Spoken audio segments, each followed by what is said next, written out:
You're listening to the G&D show with Govinda and Dan of City of Bristol College. If you've got any comments or questions for us to read out on the show, then email us at thegdshowbristol@gmail.com. Again, that's thegdshowbristol@gmail.com. Let's get on with the show.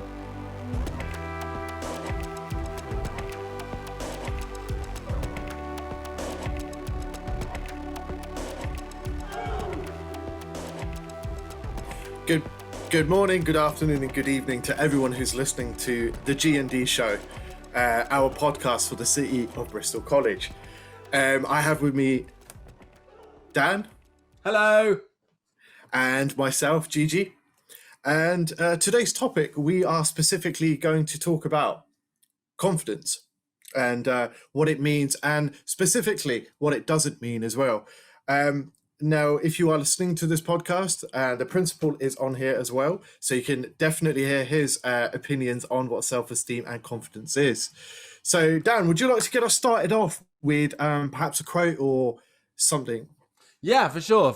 So again, this is about self-confidence, right? Just to be clear, it's all about self-confidence, right? Because we talked about confidence and motivation. If you're thinking about listening to that, check out the first episode. By all means, about confidence and motivation. Have we all been lied to? But I found this one, which is by Eleanor Brown, who's a magnificent self-care coach. She had a lot of time working in the field of looking after yourself, basically, and treating yourself better. And what she said was, stop thinking you're doing it all wrong. Your path doesn't look like anybody else's because it can't, it shouldn't, and it won't. Jeez, that packs a punch, doesn't it? It does. Certainly, if you heard my cat meow at the end, right after I said it. I think your cat certainly had an opinion on that. I think he did. Did you have an opinion on that? Yep, sure he did. All right, good. So no, that's what Eleanor Brown had to say on self-confidence. I don't think that needs to be explained. I think that does say pretty much all of it. So go on then, what did you have? What did you get? I think so. So this is from Marilyn Monroe. It's a quote that's come up quite a lot in my life. I absolutely love it. And it goes something like this. Wanting to be someone else is a waste of the person you are. Nice. And that's a very beautiful... Nice! That's a beautiful quote. That is nice, yeah. Yeah, and it alleviates a lot of the anxiety around wanting to be someone else, you know? That is a beautiful quote. Do you know what that reminds me of? That reminds me of the Oscar Wilde quote. Be yourself, everybody else is taken. Else is taken. Yeah, I remember that one. Love that one. That's great. Yeah. Absolutely. Yeah. Two fantastic personalities. So actually, we might get into, with the time that we have, because we've got the interview with Andy Forbes, the principal, the CEO of City of Bristol College. We don't have much time. So let's just go into the topic of self-confidence. Let's just go into it. Let's unpack. GT, go. Set the tone, dude. Set the tone. Let's do it. Geez, do you know something? Self-confidence, man, it's such a difficult, tricky one. So we'll do our best as we can on this podcast to make it a little bit lighthearted, but also easy to understand as well, because there's a lot to talk about. I'm getting a little bit distracted by your cat. Anyway, man. He loves it. He loves it. Guys, wait a minute. So every time I come onto the show, he thinks it's time for stroke. So what he does, go on, say hello to everyone. No, you just want to, you want snuggles. Okay. I don't know if anyone heard anything, but there you go. He just loves it every time. Every time my cat is here when we record. Go on. He's super cute. Self-confidence, man. Yeah. So what I'm going to say is it's a little bit different from what most people say. You know, I like to think differently. I'm very nuanced. And in my opinion, self-confidence is not something that we want to strive to have as a, it's almost impossible to have it to be a state that we're constantly in, being the fact that it's fragile and there's many things that are going to affect your self-confidence. Right? Mm-hmm. Yep. Of course, there's many mindset applications and techniques that we can do to improve the way we react to our self-confidence. Absolutely. And self-confidence means a myriad of different things to many different people, right? Mm-hmm. You know, right off the bat, growing up in a secondary school where, you know, it wasn't as multicultural as it is now, brought some self-esteem issues for us as young lads, right? Mm-hmm. Whereas, you know, if you're someone else who has different things that might affect your self-esteem, then also, sorry, self-confidence, then of course that means completely different to you. But I think what is definitely worth noting for all of our listeners out there is that if you are struggling with self-confidence, it's a normal thing. It's perfectly fine.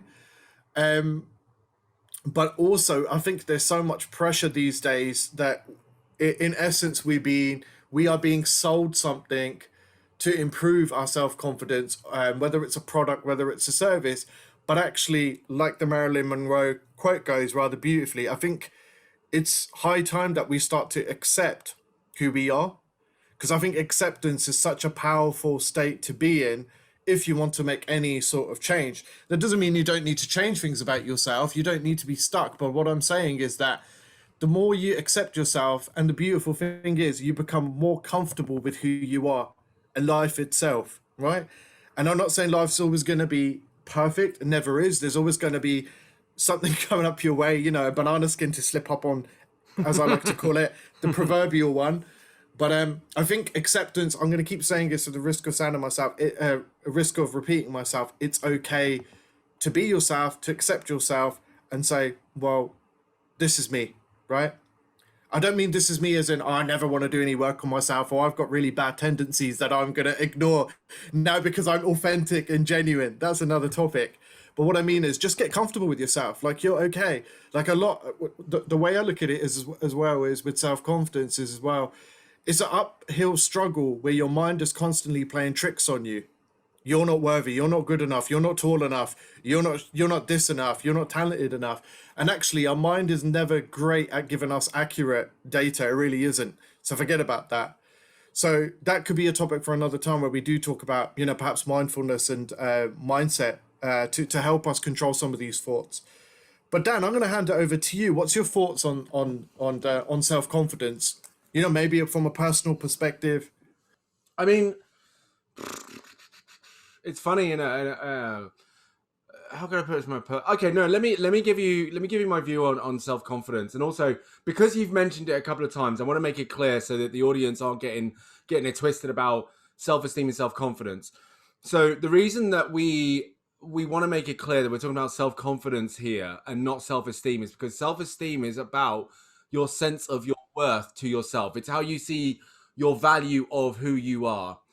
And that is a very different relationship to what self-confidence is, which is about how much you trust your ability to live as the person that you are. Those are two different things. So one is, what worth and value do you give yourself? And the other is, what trust do you have in your ability and skills to do what you want to do in your life and how you live, quite literally in the broader sense of how you live. So when I think about self-confidence, I think the challenge is, right, and this is real for, honestly, mostly I'd say young people, because of course you're looking at stages of brain development, you're looking at stages of adolescence, and just the development of a whole character, right? And some young people, you could say, have reached a stage already, then maybe they reached it a little earlier on. So for some, it's a little bit later on, and you know, there's nothing good or bad about that. That's just the stages in which people develop. But I think self-confidence is something that can be really hard to develop when actually you haven't experienced a lot of what is available to you. And I think I say that because one part of self-confidence, at least, one part of self-confidence is really knowing where you sit, where you fit, where you are strong, where you're weak, where you want to learn, where you will learn, where you're going to struggle to learn. And again, like I said, you know, parts of that trust of how you're going to live in this world, your ability to do so. And I'm not saying you have to see the whole world. I'm not saying you have to do and see and be everything there is out there. But there's a certain point you may get to where you're going to be maybe unaware, actually, that the reason you might not have a lot of self-confidence is because you haven't given yourself the opportunity, or the opportunity has not presented it to you, for you to practice those things that you can start to go, hey, I can do this. Hey, I'm good at this. Hey, I can get here with this. And you can certainly get to a certain level of self-confidence to at least be aware and conscious of that, to say, hey, I trust the fact that I'm struggling right now with who I am and what I'm doing, because the opportunity to really live into that has not presented itself to me yet. Right? I could do that. And so there's a bit of clarity that can be had in that. But I think that true self, and this is why, and I'm starting to understand this a lot more as I get older. When I was in my kind of early 20s, I remember seeing people in their like 40s and 50s talking about how you actually spend a lot of your time thinking you know what life's about and what it's all about. But as you get older, you actually find that you understand less and less and less and less. And by the time you reach 40 or 50, you reach this point in your life where you actually realize that trying to figure life out is a pointless endeavor. It really is. Ridiculously pointless endeavor. And you just kind of sit it out. Now, that wasn't awful. That's not saying, you don't get that until you're 40 or 50 or anything like that. And that's not to say that if you reach that stage early, then that's where you're going to remain, and so on and so forth. But I remember hearing older people say that and kind of go, nah, I reckon they're lying. I reckon I've got there. I reckon there's no point trying to figure this out. But what I didn't realize that was, I was very unaware of the times where I genuinely was trying to figure myself out, figure this whole thing out, trying to, learn this and learn that and get this and get that. It wasn't until I hit 30 that I was just like, yeah, I really, really need to stop. I really need to stop forcing life, and I need to kind of start sitting in it and trying to just be with it. Because I got a much better idea of the kind of person I was at 30, and I found things a lot easier for myself at 30 based on all the experience I'd had at 20, or through my 20s, sorry. And of course in my teens and so on. I had a much better idea of what I was good at, what my skills were, what I enjoyed, what I liked. And I think it was a greater experience of those things and a greater sense of trust in those things because I had spent time doing those things. I'd spent time doing those things in certain different environments at different times. I had spent time doing things I really didn't enjoy. I'd spent time in places I didn't enjoy, with people I didn't enjoy, and all sorts. And so when I hit 30, something clicked. I have to be honest. Something clicked when I hit 30, and I was just like, I think I know where my groove is going to be now, and I'm going to roll with that groove. Things might change a little bit. I might evolve a little bit, but ultimately, this is my groove. This is where I'm at. I found a real solidarity in my sense of self at that point, because I was much clearer on all the things that I did and didn't want to be part of and be involved in. Could I have done that at 20? Maybe. You could have thought that I was doing that at 20, but I wasn't. Definitely could have done that in my teens. Couldn't have done that in my mid-20s. I was making terrible decisions in my mid-20s. But also, to kind of round it off, I think with self-confidence, Gary Vaynerchuk says it best, and I don't know if anyone knows who he is, if you like him or not, whatever. But he actually did say something that I thought was absolutely bang on, because it's what I did by accident, trying not to do this, but it's actually what I did.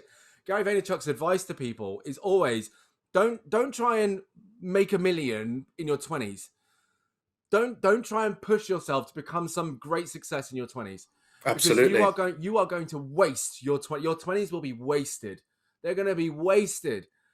In your 20s, go ham on everything that you could possibly imagine. Everything. Not just trying to be a success or whatever the hell that looks like to you. Go ham. Go out and do all the things. Make all the mistakes.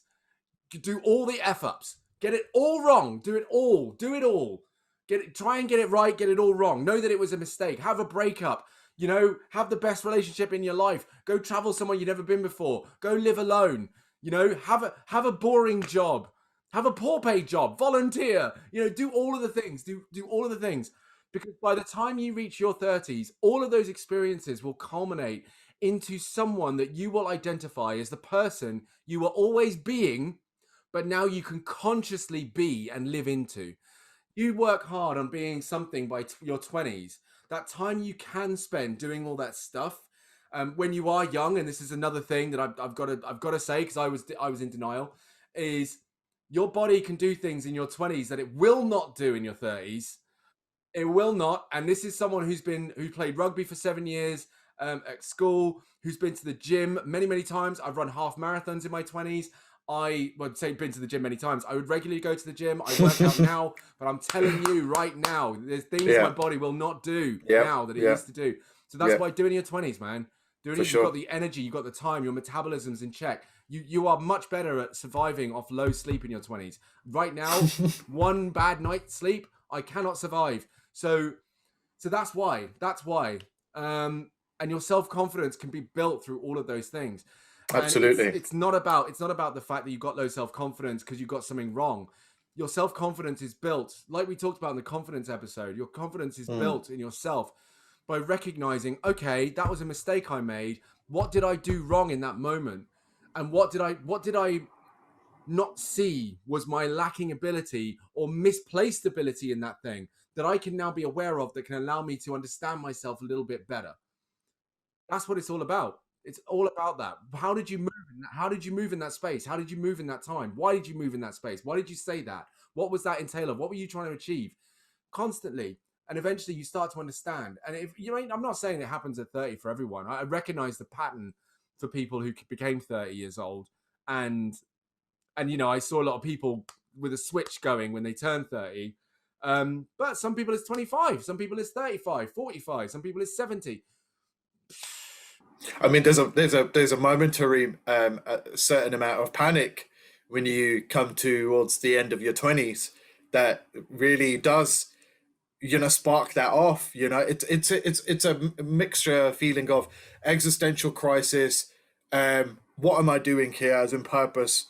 And then that kind of gets you in that after you've had that little outburst of emotional cathartic release, whatever you want to call it. That's when it comes about. And actually, that's a very good point. I'm going to sum this up really quickly, being mindful of the time. That just summing up what Dan said, and it's very, very important, guys, where you're so young. And from a coaching perspective, this is why I don't tend to do a lot of deep work with youngsters, because they don't need it. They're developing their skills, they're developing the experiences, you know, and actually it's doing those things that you don't like that gets you on the road to discovering what you do like.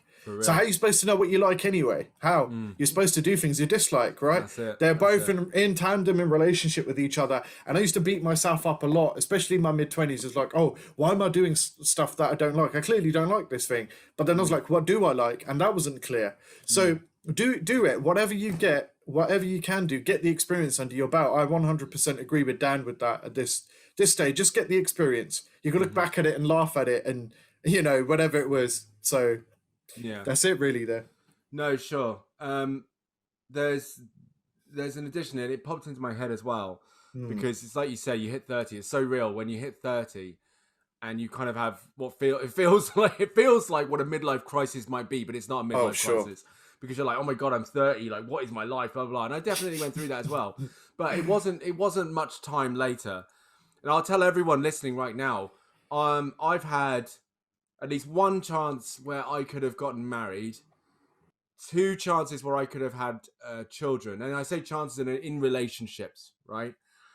And I'll tell you right now, I am blessed beyond all things that none of those things happened. And I don't say that in any shade on anyone who has gone through those things at all. Because what I will say is, at the time, I didn't know that I didn't actually want those things. Just that they didn't come to pass. That's all it was. I didn't know that I could have enough agency to make the call to not let those things happen. But I'll tell you, in terms of what some of you might be hearing about, you've got to, you know, have kids, be married, have a house, by this time.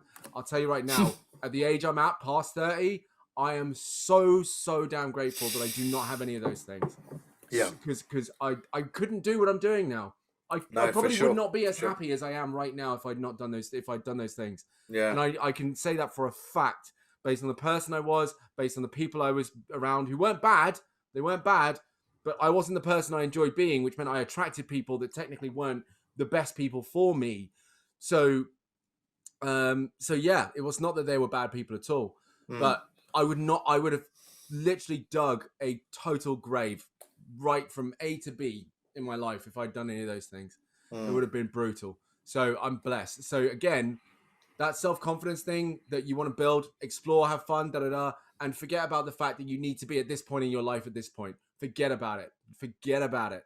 I think the less have a blast. the less you take that idea seriously, the better it's going to be for you. Trust me. In fact, 100%. most things we shouldn't take seriously. Really, it's good to have some humor around all of this stuff. You know, and if you're 19 and 20 and you're listening to this, yeah, don't worry about finding your life. You know, what is life's meaning? Oh God, it really makes me sad because I hear so many youngsters, and I mean youngsters, not in a negative, derogatory way, because you know that's not me being disrespectful. It's you guys are very young, you know, most of you are, and it breaks my heart when they're going through existential issues. It's like, how old are you?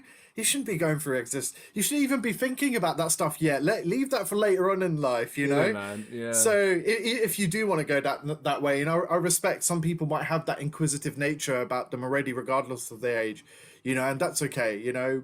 So I want to say, you know, delay that as much as on purpose, yeah, because you know you do want to have fun. I know we're in the middle of a lockdown, but hopefully better times are coming. But yeah, to explore that, have fun, have worldly experiences is what I'd say, not bookly experiences. They're great, but worldly experiences. Oh, the lockdown. That's real. Because again, yeah, I think that's probably that.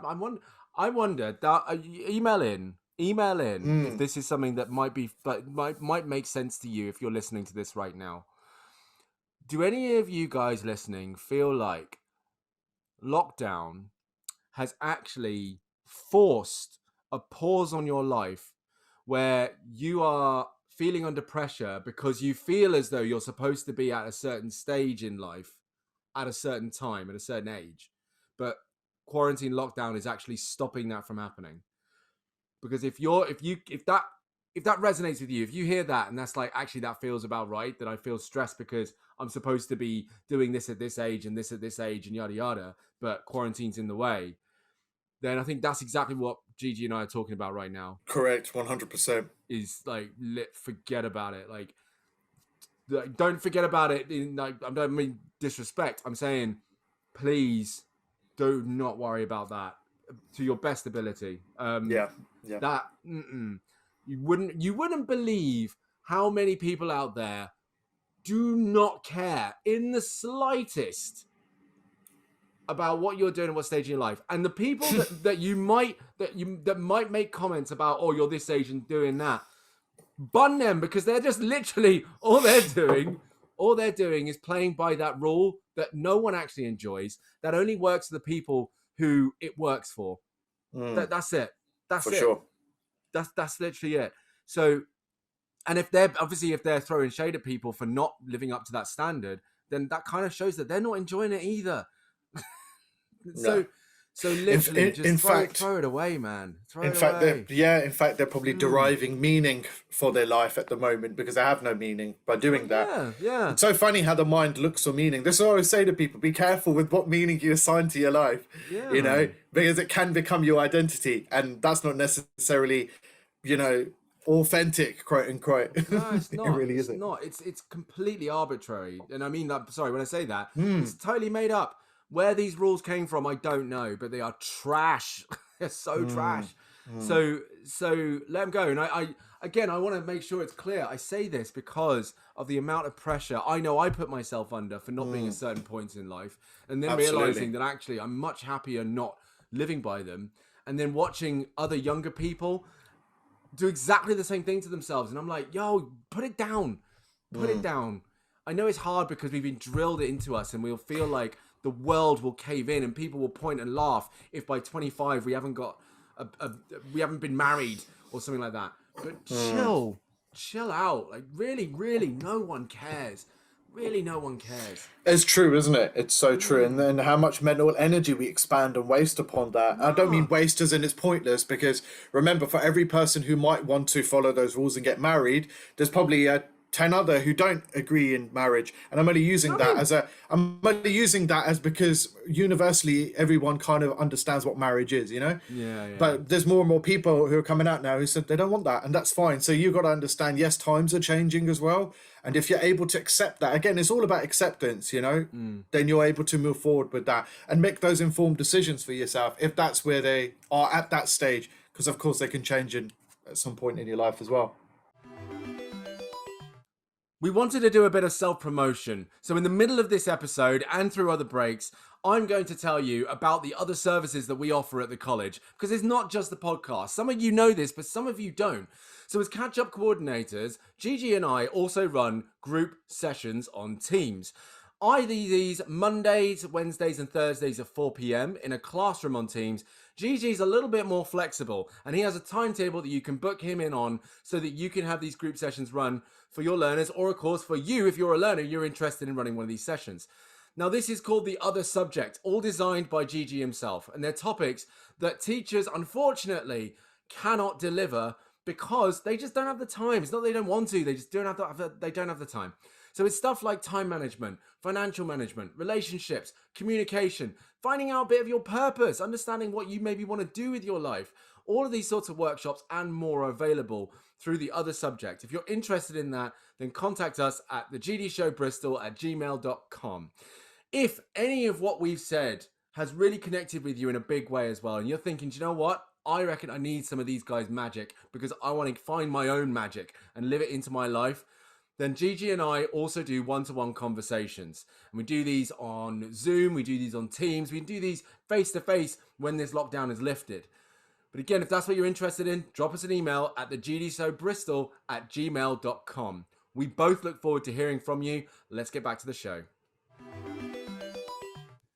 Welcome everyone, as promised, and as I said, we have got a magnificent guest here with us today. The one and only, the very leader, the great overseer and master of City of Bristol College, joining us in our podcast. Everyone, a warm round of applause. I say everyone, me and Govinda are going to clap for Andy Forbes, everyone. Fantastic. Thank you, Andy, for giving us your time today. Pleasure. And so, first question we've got is, who exactly are you with regards to City of Bristol College? I know I've given the introduction, but from your words. Well, I am the principal of City of Bristol College, and also known as the chief executive, because it is, of course, an educational business and a college. And I've been principal and chief executive for just over a year and a couple of months. So I started in November 2019. That's me. Nice. Have you had a good time? Have you enjoyed yourself? It's been, the college is great. It's been like everything else this year. It's been weird because, of course, I started in November. We went into lockdown in March.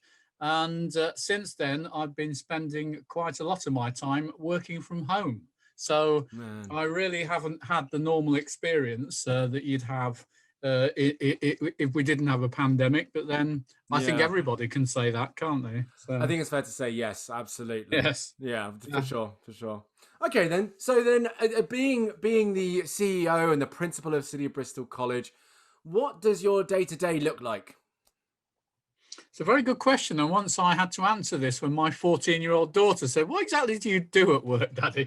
And it's a tough question because it isn't like being a head teacher at a school. The college is big. We've got 4 campuses, as you know. There's thousands of students, and many of the students will never see me. So I don't do assemblies in the morning. I don't go parading around the college telling people to do their shoelaces up or anything like that. What I do, what I'm basically responsible for, is making sure that the college has all the resources, the money, the buildings, the staff, the equipment, so that the teachers can do as good a job as possible of actually doing the teaching. So I'm in the background. I'm the sort of resource person, if you like, trying to make sure the college has the right sort of stuff that makes it work. It's so weird. It gives you kind of a strange ghostly energy about you. Even now. So obviously you guys on the podcast listening, you don't know this, but unfortunately Andy's camera doesn't work. So actually even now, even on the show, Andy's a faceless energy, purely a voice, doing all of this magical work in the background. I am the ghost in the machine. Yes, that's right. Amazing. So there's one more question. I just want to make sure. Govinda, you want to fire away with that question for Andy? Yeah. So, Andy, tell us about the challenges you've overcome that would be helpful for students to know. And do you mean as principal of the college, or just more generally than that? I think I don't like telling people what to do, Andy, but in this situation, I'm going to say just collapse the two. Oh, right, my goodness.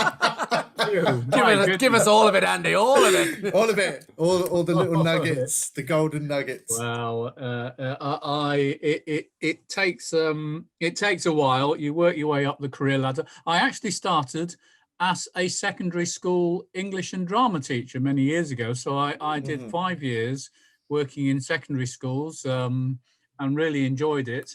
And I often tell people I only accidentally fell into further education because I had really no idea what it was at the time. Like many people, I went to school. I was one of those that did my A-levels and went to university. And so further education was something I'd never come across. But I really, really took to it. I really enjoyed the mixture of young people, of adults, all the different subjects, the hairdressing, the construction, things I'd never come across before. So the one challenge is getting your head around all this stuff in a college. It's like running a department store with all sorts of different bits going on. So it takes some time to understand how further education works. And then, of course, on top of that, we have 4 separate funding or arrangements from the government.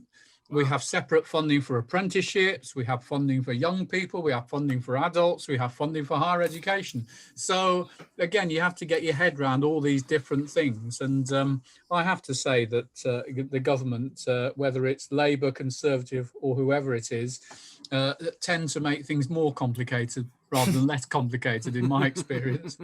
So you're constantly having to juggle all that. And of course, the other thing was that I like many people of my generation, I grew up in Birmingham in the 1970s. At the time, it was a very in-your-face racist environment. I used to walk to school and people used to just come up and call me names in the street for no particular reason, complete strangers, So I think one of the other things I've worked very hard to overcome is the sorts of prejudices and stereotypes that certainly were very strong in the 1970s and 80s. Maybe a little bit less now, but still, you still come across them, as I'm sure you're aware. So indeed, yeah, that's a big challenge. Yeah, actually, Andy, just because, of course, as you know, City of Bristol College has a magnificent racial makeup. And so I think it would be powerful for all of the learners and even the staff actually on a level to hear, maybe if you could, a little bit more about what you were able to do to kind of fortify your own emotional responses, your own stability as you grew through that environment. Because, it may be arguably mildly better today, but of course we know it still happens, right? And of course it transcends into things like just verbal bullying, cyberbullying. How do we manage when people throw vile vitriol at our faces, and how do we continue growing through that? Yeah, it's a really interesting question, and it all comes back, I think, to your personality, your resilience, your self-confidence, because what these comments do is to knock your self-confidence if you let them. So in a way, you have to not let them in, I suppose, is the way of dealing with it. Look, my father's Jamaican, my mother is part English, part Irish. Different branches of the family come from completely different backgrounds. I discovered as I grew up that some parts of the family weren't speaking to other parts of the family because of the issues about people marrying outside what's considered to be their own group, if you like. Yeah. As far as I'm concerned, we're all human beings together. There are no differences. You've got to have confidence in yourself as a human person. And just keep reminding everybody, nobody is lesser than anybody else because of their colour or where they've come from. It's the most ridiculous pot of nonsense that anyone's ever put forward. Absolutely. But yet sometimes you do have to keep reminding yourself about this. And I do have to say that I think facing aggression of any kind can be wearing, especially if it's aggression that you're getting repeatedly. Any sort of bullying is wearing. And I say to people, yes, try and keep it out, but particularly if it's getting to you, don't be afraid to seek help. Talk to people, tell them what's happening. You know, I told my mum what was happening to me on the way to school, and she was able to give me some wise advice and sort of build me up a bit.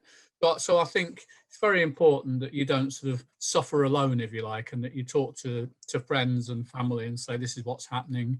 And they will hopefully give you lots of support and help as well. Thank you. Possibly Andy. even your teachers. Well, or yeah. Or even the catch-up coaches might be able to give you help and support as well. Andy, you just stole my whole plug from me, man. Yeah. No, I was going to say, of course, the staff. I mean, there are not just us naturally as the catch-up coordinators, but members of staff whose role it is to, of course, support learners through that. Your tutors could be people to reach out to, and so on. So, no, absolutely. Sure. And even if the listener, you're kind of going, all right, well, Andy's talking about self-confidence, but loads of people talk about self-confidence. What is it about that? Well, for one, you could start by listening to the first episode of the podcast about confidence and motivation, or you could stay tuned for when Govinda and I go into the details of self-confidence and talk about that a lot more. Or, of course, you can just contact us directly and start having those one-to-ones to build your own. It's such an important thing, isn't it? Self-confidence, and it can be quite fragile. So you really do have to work sometimes to keep your self-confidence going, especially when things go wrong. And I think it's always the case that we have times and periods of our lives when things don't go as we want them to. And that's the bit where you have to really push on, get the support you can, and overcome as best you can the obstacles. But I say this particularly to male people, to boys and young men. We're very bad at seeking help sometimes. We think we can tough it out. I keep saying, look, don't do that. Seek help. And it doesn't matter what the reason is. It doesn't matter if you're being attacked because of your color, or because people think you're gay, or because they've got some sort of problem with where you come from in Bristol, or whatever else it is. It's still aggression, and it still hurts, and you still need to do the same things to fight against it. For sure. Amen, man. Absolutely. Yeah. So that's what it's all about. And just to add to that, I think that's all part of the college experience. I mean, colleges and schools and universities are some of the places where you come across people from everywhere. You know, we've got people from every part of Bristol. We've got people from all sorts of backgrounds. So that means you do come across some people who are, let's say, are very different from you and may have very different opinions. Well, that can be a bit of a challenge, but I think it's a good thing, because that's what life is. And we've all got to get used to the fact it's not just about learning subjects and knowing maths and things like that. It's also about how you get on with people. And in the workplace, you're going to face the same thing. You're going to get lots of people, different opinions, etc. You need to be able to deal with it. So it's good to practice and to learn these things. Nothing more to add on to that. Absolutely. Andy with the bars. Andy with the lyrics. Thank you very much. It's a pleasure. Amazing. Okay, then. So then, as we had said, we were going to bring Would You Rather to every guest we have here on the show. And Andy, you're the first guest, by the way. So congratulations and a grand welcome to the first guest on the show. This is awesome. And so what I'm going to do is let Govinda give you his Would You Rather, and then I've got one. And if you want, Andy, you can throw one back at us. All right, if you want. It's completely your call. But first, Govinda, I've never done a Would You Rather, so it's my first time. We'll see how it goes. Okay, all right. Sure, Great. Go for it. So, Andy, are you ready? I think so, yes. Excellent. Okay. My question, or my would you rather question for you is, would you rather have the ability to talk to animals, or would you rather learn a second or another foreign language? Ooh. Well, I do speak a little bit of French, not very much, and a little bit of Spanish. So I think I'm going to go for the animals. I'd love to. Yeah. I'd love to be able to talk to my poodle who stares at me. I keep thinking, what are you staring at? What are you thinking? If your poodle could talk, Andy, what do you think it would say the most? You'd probably say, why are you sitting at that thing looking at that weird object all these hours? And you could be taking me out for a walk. That's probably what he's thinking, yeah. Amazing. Okay, talking to animals. You'd rather be Dr. Dolittle? Oh, definitely. I love Dr. Dolittle. Yes, I read that when I was young, yeah. Amazing. Definitely. Yeah. Okay, then. Yeah. Cool. All right, excellent. So then, the one I've got for you, Andy, is... would you rather be in jail for a year or lose a year of your life? Yeah. Yeah, that's Are you trying to prepare me for something, Dan? No, I think I prefer to spend. I mean, look, I think we've this lockdown has been a bit like being in solitary confinement. So I think I'll take a year in jail.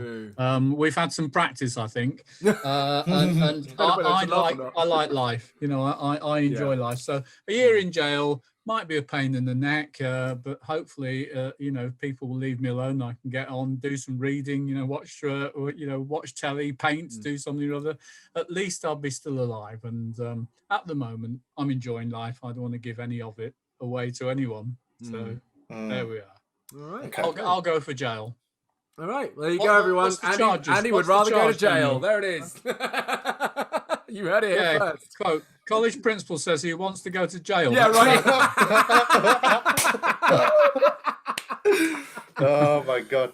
See, they need kind of. I think everyone got the idea that we're going to be controversial, but not this controversial. Yeah, exactly. Yes. Send the principal away. Lock him up. Yeah. Have you seen that film, The Shawshank Redemption? I have. Yes, indeed. Yes, indeed. That's me. That Morgan Freeman. That's me. That's me. At home. Not the other one. Not the other one. No. Okay. Andy, we open up the floor then. Would you like to try one for us? Would you like to try and throw a would you rather at us? I'll have to think about a would you rather. You'll have to give me a couple of minutes to think about that. That's okay. That's fine. We'll pause a moment and I'll actually go to Govinda now. And actually very quickly, before we get into a full episode, Govinda, about self-confidence, why don't we just quickly break down some of what Andy said for the listener? Absolutely. So we can then kind of segue that into what we talk about next. Absolutely. So yeah, actually, it's funny you mentioned that now anyway, because, you know, from our dialogue we've been having over the last couple of days, we've been putting together a PowerPoint for the workshops for self-esteem and confidence. Indeed. But what I would like to add, I want you guys to get on board with that. So hopefully your teacher books that and me or Dan will get to deliver that anyway. But what I would say is more around self-confidence and self-esteem. And as Andy said so beautifully, it is a very fragile thing, but I also do think that actually that with acceptance of yourself, you end up getting into that mindset of having more self-confidence and self-esteem. I think sometimes it becomes an issue when we're kind of like, you know, doing too much of something else and veering more away from who we actually are in terms of our talents and our tastes and our capacity to explain that and share that with people. So that's one thing I would definitely say, but it's overly simplistic. There's way more to it than that. You know, I'd wish there was a magic wand me and Dan could wave, or even Andy could wave. It isn't. And with your experiences, I'm hoping you do get to, you know, experience those qualities, I would like to say, because they're not things you could just go to. They are qualities that we end up getting, and they can go up and down. So, you know, our listeners who are, you know, enjoying this, I want you to know that there is no magic fix to it. But there are techniques and things we can do, you know. Yeah. 100%. Look, join us in coaching. That's what I would say. Well, yeah, no, exactly. Yeah. Join us in our sessions. And of course, stick around for the podcast where we discuss it in more detail. Absolutely. So that's good. That's bought Andy a good couple of minutes, right, to think of a would you rather. So let's see what he has produced. Andy, over to you. Well, I've been thinking about lockdown because we're all getting fed up with it. So if lockdown were to suddenly disappear, my question is, would you rather go to a music concert or would you prefer to go to the cinema and watch a blockbuster? Why are you toying with our fantasies, Andy? This is just making me sad. This is one of the most depressing would you rather. Okay, all right. It's coming soon, Dan. It's coming soon. Sure. To a cinema near you. Gigi, do you want to go first? I'm going to let you go first on this one. Ooh, Okay. ooh. The thing is, how much do I want to share? So, it's going to be music concert Yeah. because I think I love going to gigs, and I'm a big metal fan. So Sixth, Deftones, and bands that do like Exist Immortal, they do like big heavy guitar stuff, screamy stuff, and I love it. And I get neck ache after every single gig I've been to. Skin Dread's another one, and I just go nuts. I let all my energy out, and I just feel explode. I don't cause anyone any harm. Don't get me wrong. I'm in the mosh pit, and I'm a big lad, but I love it. So actually, that's what I would want. I would want to go to a concert and just let go around people who are also just wanting to let go in a really wonderful communal space where, you know, everyone is unified by our imprisonment, as you put it, Andy, but also excited about our newfound liberation. And we're just enjoying the time and the space and the space, the oxygen that we're now getting to experience. That would be it. Because the cinema, I mean, I could just do that at home. We've got a couch and a TV and Netflix. So, Yeah. you know, so that would be it for me, 100%. Unless it was one of those outdoor drive-through ones, you know. True. Yeah. I would still pick. But Andy concert, hasn't said that. But you know, yeah. Yeah, I definitely going to go for concert as well, 100%. Which is it's a different experience, isn't it? It's almost on the verge of being, what's the best way of describing this? Almost like a ritual religious experience, isn't it? That's how I would look at it. Yeah, so definitely that. Good. Yeah. So I see you, Govinda, as more of a country and western man probably than heavy metal. Country western. No, I'm not. I'm not a heavy metal guy. No, I'm gonna hold that against you now, buddy. No, I'm probably. I don't know. I'm probably more around Brazilian jazz. Maybe that's probably my thing. Wow, yeah, very nice. Yeah. Exotique. Well, one of the last concerts I went to was Lenny Kravitz, who's yes. who was fabulous. I'd never seen him before. He's getting on a bit now, but he's my generation, if you like. But he still can. My goodness, he can still. But that must have been incredible. Wow. It's good. Oh, Lenny Kravitz is amazing. That's awesome. Yeah. Well, I bet most of the students will be thinking, "Who the hell's that? Never heard of him." Yeah, for sure. I think the students might be more familiar with his daughter Zoe Kravitz. Maybe. Yeah. But yeah, Lenny Kravitz is man of our time for sure. Isn't Zoe Kravitz like the adopted? Well, not adopted. What's the best way of looking at it? Isn't her stepdad Jason Momoa or something? Of Aquaman. Oh, my gosh. Yes. Yeah. Right. Yeah. Thought so. So if you guys know who Jason Momoa is, you probably know who Zoe Kravitz is. Yes, yeah. Aquaman. You. Cool. All right. Well, thank you very much, Andy, for coming on. We really appreciate you being here today. Thank you, and thank you both for doing a great job. And the message is to everybody, you know, keep catching up. And I think there's light at the end of the tunnel. You know, with the vaccinations and everything. Let's hope that this year we start getting back a little bit more towards normal, which would be great. Yeah, absolutely. For sure. But, you know, keep working at it and keep your heads up. It's a tough period, but we're going to get through it and get to the other end. So. Absolutely. 100%. Thank you Nice so to much, speak to Andy. You too, buddy. Thank you, Andy. Cheers. Thanks a lot, then. See ya. See you soon. Bye. See ya. So, ladies and gents listening to this, I'm hoping that you found this episode very, very helpful, especially in the midst of lockdown, and it's soothed some of your existential issues right now. I'd like to just add as well that any teachers listening to this as well wish to book any workshops with us, especially around the other subject, that they would very kindly contact me and I can share my timetable with them, and we can literally slot the other subject workshop in one of your lessons for no more than an hour. How brilliant is that? So get in contact with us. If you are a listener and you're a student at the college and you fancy a bit of the other subject workshop, please talk to your teachers and get them to contact us. So Dan, in a nutshell, wrapping up this whole thing, we were talking about self-confidence, right? You know, we talked about various things about finding our way and why we should develop a little bit of humor around that and have a little bit of laugh around it and not take it so seriously. And in fact, it's the failures that usually get you there, you know? Would you like to in the spirit of having the principal on here, because we asked the principal some would you rather questions. Would you want to do one with myself and I'll do one with you? What do you think? Oh yeah, no, we're going to do that anyway. Absolutely. Yeah. That's no problem. I was sat there. Sorry, everyone. I was sat there like, hang on, we've just had an ad break. You're going to do another ad. And I'm like, are we going to do Would You Rather? Or are you actually going to wrap the show up? No. Like, Would you rather was like a sad attempt where your mother puts vegetables hidden, concealed somewhere on your plate so you eat them? Yeah, in a Kiev. Ooh, my mother never did that. I think my just mother it came to my did. head. Has anyone out there experienced mystery vegetables magically appearing in a Kiev? Email us at thegdshowbristol@gmail.com. Right, let's have a little look. So would you rather? I'm going to make my own. Would you rather? I'm going to make my own. Okay. And I'm already thinking about some ridiculous, horrific things. Why? What? Oh. Okay, what am I thinking? Oh, I've got a really good one for you, though. You got one? Okay, then. Are you going to be a little bit more nicer this time around? No, not really. No, I'm always going to be horrible because, unfortunately, it's just where my mind automatically goes with Would You Rather. So I played with my partner. We played it once in a line for Costco, and honestly, we shouldn't have been talking out loud. It was horrific. Some of the things we were saying. It was just disgraceful. Okay. You're so lucky I wasn't there. I would have literally gotten involved in that. Right.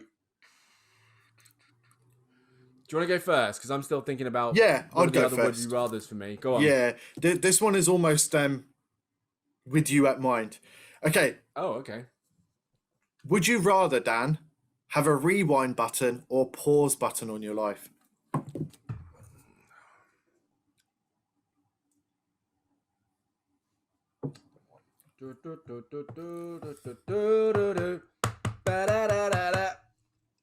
Now, see, this is annoying because it kind of goes. This comes in line with the question about would I rather have more money or more time. Yeah, for sure.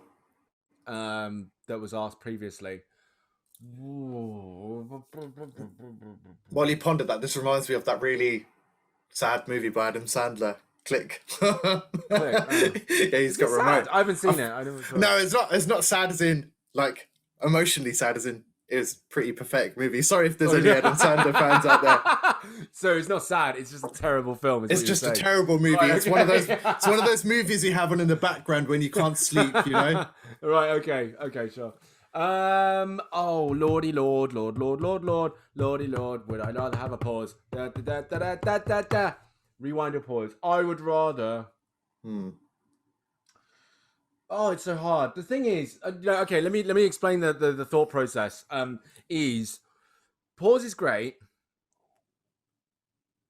Rewind is better, but rewind would also change my present. Yes. So that's where I've got a problem. It's like rewind is cool because there are some things like I should have bought those trainers. Should have done it. I should have paid that fine.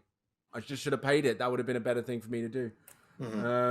I should have, all these things that I'm thinking. I'm like, I could have just little things I could have fixed, just.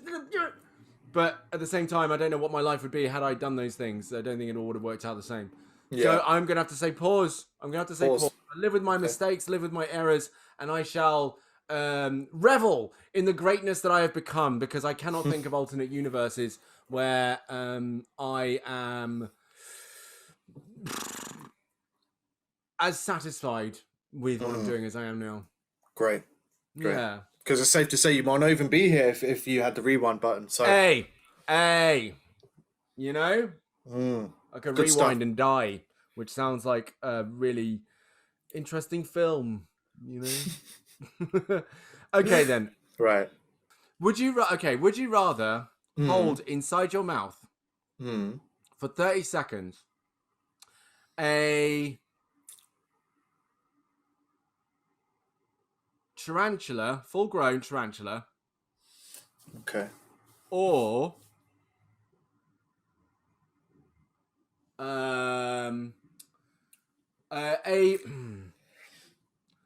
a scorpion that's not poisonous? What, in my mouth? Yeah. Definitely Scorpion. 100%. In fact, I want a pet scorpion. Oh, okay. What, man? What is it with you, man? I'll give you some. I feel like I'll give you gnarly ones. And you're just I love Scorpion. Hey, look. Seriously, I have no reason to lie here. I absolutely love scorpions. Yeah. I love it. I love them. They're beautiful animals, and yeah. What have you got against tarantulas then? What's your beef with tarantulas? Ah, they're just it's just their furriness. Ooh, let's not get there.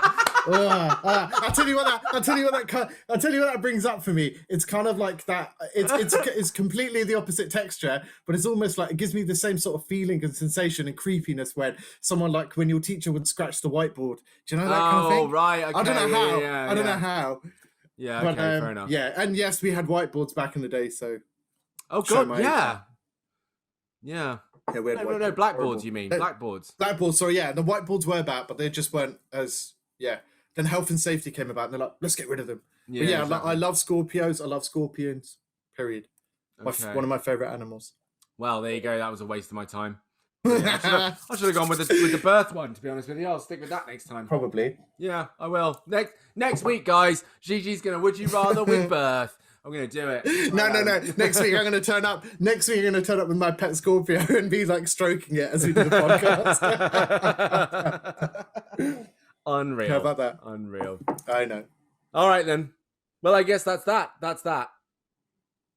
That seems like it's it. That's it. I can't even get my words out now because it was so funny, literally. But yes, guys, it's been an absolute pleasure, and look out for the next episode. And I hope you enjoy it with the principal on this one. We have other people lined up as well. If you have any suggestions, if you'd like to get your teachers involved as well, I suppose me and Dan can be a little bit more nicer with the would you rather's there, and that would be shade? fantastic. Did you just throw shade at me? No shade involved. What do you mean I could be nicer? I heard that. What do you mean? No, that's not what I meant. Wow, okay. Guys. But that's it. Oh, and Dan, if you could rather kindly, because I'm absolutely terrible at emails, just give the email for our podcast if they have any suggestions or any feedback, or if they want to get involved. I'm not going to because you asked me to, and you're being rude to me. No, so... I know. No, it's fine. Okay. And also, I say all of that anyway after the episode's finished. That's it. There we go. Yeah, so I'm not going to. We're just going to have to shaded me, man. I did not shade you. You did. That is not my way of shading. Oh, we'll try and be nicer next week. Unbelievable, mate. No way. Who's next? First the teachers, now your co-host, your colleague. No. I love your the compadre. It's like a wrestling tag team and they're split. Pretty much, exactly. Yeah. Okay. I think we're gonna have to love and leave our audience, and hopefully we'll speak to you next week. Hopefully we will. And so we'll see if we're still friends, mate. Oh no. Okay. We're gonna have to. I think we're gonna have to sort this out before next episode. So, from Daniel, it's a goodbye. So Dan. Bye. Goodbye from me as well. Bye. You've been listening to the G&D Show. Thank you very much. If you've got any comments or questions, or if you're a student at City of Bristol College and you want some one-to-one conversations with myself or Govinda, then please do email us at thegdshowbristol@gmail.com. Thanks for listening, and we'll see you in another episode.